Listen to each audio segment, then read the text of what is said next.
Alors Harold Iman, bonsoir. Bonsoir. Kim Jong-un qui joue en ce moment un jeu apparemment de plus en plus dangereux. Quelle est au fond la réalité de son arsenal militaire? Alors, son arsenal militaire est inversement peut-être proportionné à sa rhétorique. Enfin, il n'a pas rien, mais sa rhétorique est complètement batifolante. Bon, tous les ans, on a l'habitude de voir des missiles et des missiles défiler à Pyongyang, mais il vient de dire qu'il attaquerait les États-Unis dans une frappe préventive. Bon, alors l'endroit le plus proche aux États-Unis est une petite île dans les îles Aleutiennes de l'Alaska. Et c'est déjà à 4000 km de la Corée du Nord. Et lui ne peut pas tirer à cette distance et il n'a pas de bombe à mettre à l'intérieur de ses missiles, même si dans le journal de Corée du Nord, on prétend que oui.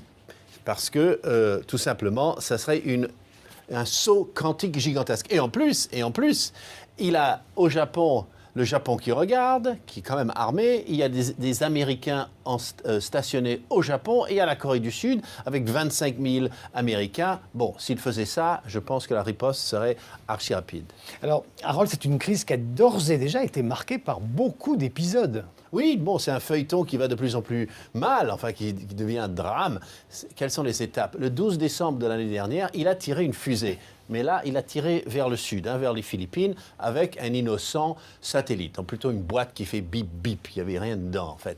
Le 12 février, alors tout récemment, il a fait exploser une bombe nucléaire. Alors ça, c'est beaucoup plus inquiétant dans son sous-sol. Là, on était à 6-7 kilotonnes, on commence à rattraper Hiroshima, ça devient gros, mais c'était sous terre. Ensuite, le 25 février, eh bien, ici en Corée du Sud, cette dame-là, Park Geun-hye se fait élire présidente et elle dit « ça suffit avec tout ça, je pense que je vais geler nos relations ». Et il a vu rouge, il a menacé les États-Unis, car les États-Unis étaient en train de mener des sanctions contre lui à l'ONU. Donc finalement, qu'est-ce qu'il veut ce Kim Jong-un?